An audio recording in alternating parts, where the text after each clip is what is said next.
کون لوگ رسول اللہ کی معیت میں ہیں اور رسول اللہ کی معیت میں آنے کا معیار کیا ہے؟ رسول کے معا جو رسول کا ساتھی ہے، ہم اس کے لیے عموماً معا کا لفظ استعمال نہیں کرتے، صحابی کا لفظ استعمال کرتے ہیں۔ صحبت بھی عربی لفظ ہے، معا بھی عربی لفظ ہے۔ قرآن کریم میں صحبت سے زیادہ معا کا لفظ استعمال ہوا ہے۔ صحابی حدیث کی اصطلاح ہے، معا قرآن کی اصطلاح ہے۔ الذین مع الرسول، جو رسول کے معیت میں ہیں، جو رسول اللہ کے ہمراہ ہیں، جو رسول اللہ کے ساتھی ہیں۔ کون رسول اللہ کے ساتھی شمار ہوتے ہیں؟ اللہ کے نزدیک کون ہے رسول اللہ کا ساتھی؟ اشداء علی الکفار، رسول اللہ کے ساتھی وہ ہیں جن کے اندر شدت پائی جاتی ہے، جن کے اندر سختی پائی جاتی ہے، جن کے اندر صلابت پائی جاتی ہے، جن کے اندر سہولت پائی جاتی ہے۔ کس کے بارے میں؟ کفار کے بارے میں۔ کفار کے بارے میں ان کے اندر شدت پائی جاتی ہے۔ رحماء بینہم، ان کی دوسری علامت یہ ہے جو رسول اللہ کی معیت میں ہیں اور جن کو شرف معیت حاصل ہے، یہ آپس میں ایک دوسرے کے لیے مہربان ہیں، رحیم ہیں اور رحمت رکھتے ہیں، نرم ہیں ایک دوسرے کے لیے۔ کافروں پر شدید ہیں اور آپس میں ایک دوسرے کے لیے نرم ہیں، رحیم ہیں، رحماء ہیں۔ اگر اشداء علی الکفار نہ ہوئے، رسول اللہ سے جتنا بھی جڑ کے بیٹھے، اگر کافروں کے بارے میں دل میں نرم گوشہ ہے، یہ رسول اللہ کا پڑوسی ہو سکتا ہے، رسول اللہ کا معا نہیں ہو سکتا۔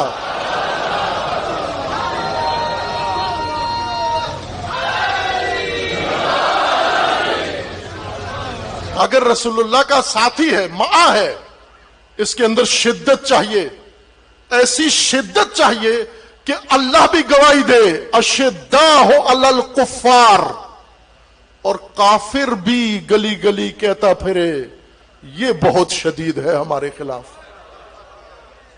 کافر بھی گواہی دے کہ اس سے زیادہ شدید کوئی اور نہیں ہے، بلکہ ایسی شدت کفار کے خلاف دکھائے کہ کافر کی نسلیں بھی اس شدت کو یاد رکھیں۔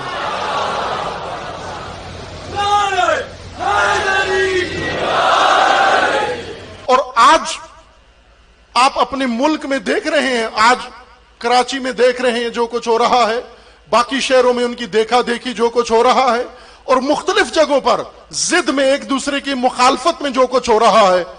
کیا ہو رہا ہے اس فرقہ بازی اور فرقہ واریت کے ماحول میں؟ جو فرقہ باز اٹھتا ہے کسی فرقے سے، وہ کفار کے لیے نرم گوشہ رکھتا ہے اور وہ مومنوں کے لیے لوگوں کے جذبات ابھارتا ہے، شدت مومنوں کے خلاف پیدا کرتا ہے، مسلمانوں کے خلاف پیدا کرتا ہے۔ یہ جو تم مسلمانوں کے خلاف شدت ابھار رہے ہو، اس کا نقصان مسلمانوں کو بعد میں ہوگا، تیرا پتا امت رسول سے پہلے کٹ جائے گا۔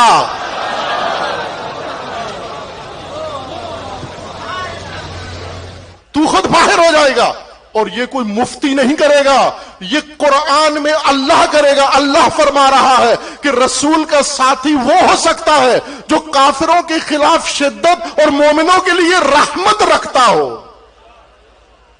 مومنوں کے لیے رحمت رکھتا ہو۔ یہ جرم ہے، یہ گناہ ہے امت رسول میں نفرت پھیلانا، امت رسول میں غضب پھیلانا، امت رسول اللہ کے خلاف لوگوں کے جذبات بھڑکانا۔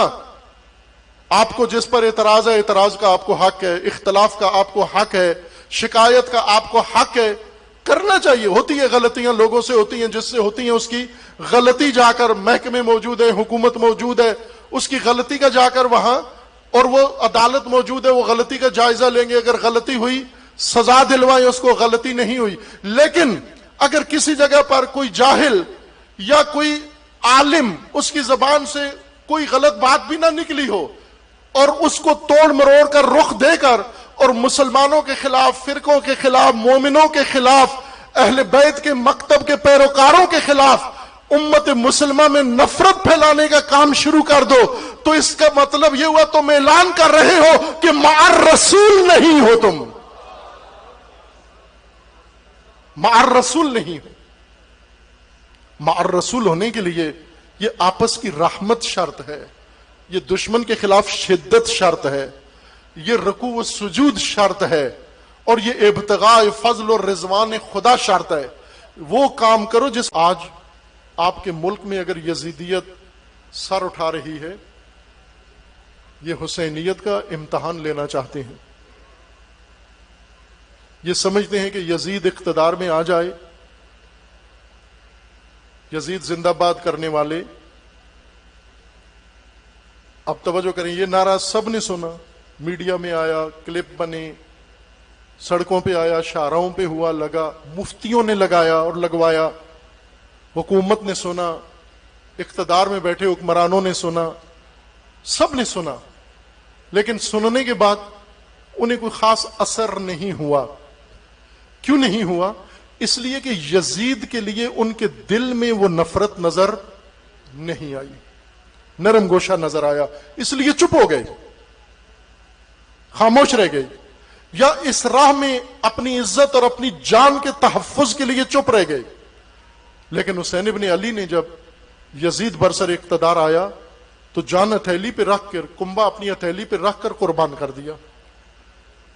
یہ یزیدیت زندہ باد. اگر پاکستان میں کراچی کی سڑکوں پر یہ مفتی جمع ہو کر اپنی کانفرنس میں یا کسی جلسے میں بیٹھ کر ہندوستان زندہ باد کہتے، آپ کیا سمجھتے ہیں حکومت اسی طرح چپ بیٹھی رہتی؟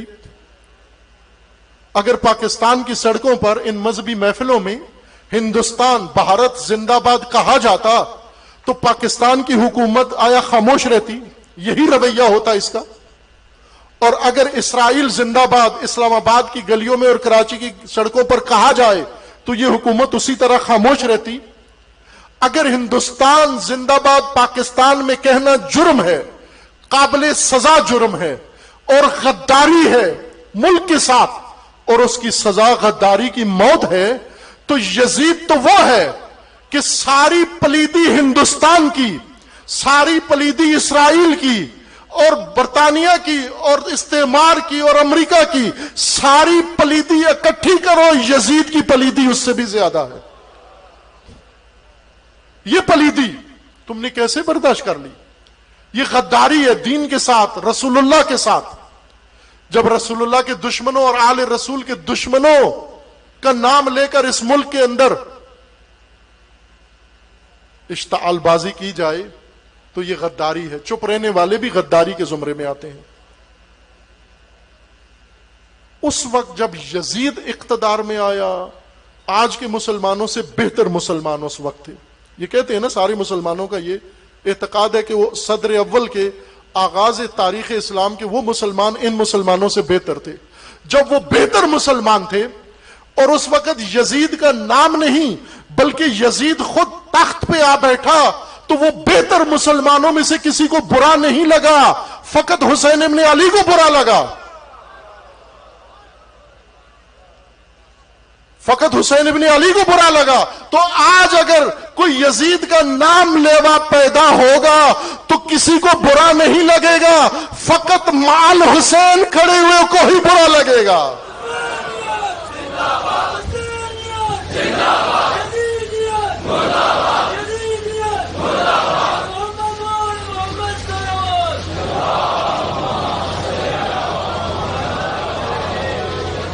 اس لیے 40 آ گیا ہے. جہاں بھی ہو آپ کے شہر میں، کسی گاؤں میں، کسی محلے میں 40 کی مجالس وہ یزیدیت شکن ہو، یزیدیت شکن 40 ہو ہر شہر میں. بڑے شہروں میں بڑے اجتماعات، چھوٹے شہروں میں اس تناسب کے ساتھ گاؤں میں. اور پھر ہم کوشش کریں کہ ملک کے اندر ایک مرکزی ایسا کام بھی کر گزریں، ایک مرکزی آواز حسین علیہ السلام کے ساتھ ایک رحلہ مع الحسین ایسا مرکزی برپا کریں کہ پھر کسی کو جرأت نہ ہو یزید کا نام لینے کی، پھر کسی کو جرأت نہ ہو. اگرچہ اس کے لیے عزیزان خطرے، خطاؤں سے بچو، خطرے بے شک خرید لو. ابھی ہم جس راہ پر چل رہے ہیں، ہمیں جن مفتیوں نے رہنمائی کی کہ خطرات سے بچو، خطائیں کرتے جاؤ، یہ حسین ابن علی کا راستہ نہیں ہے. حسین ابن علی کے دین میں خطا ناجائز ہے, خطرہ مول لیا جا سکتا ہے.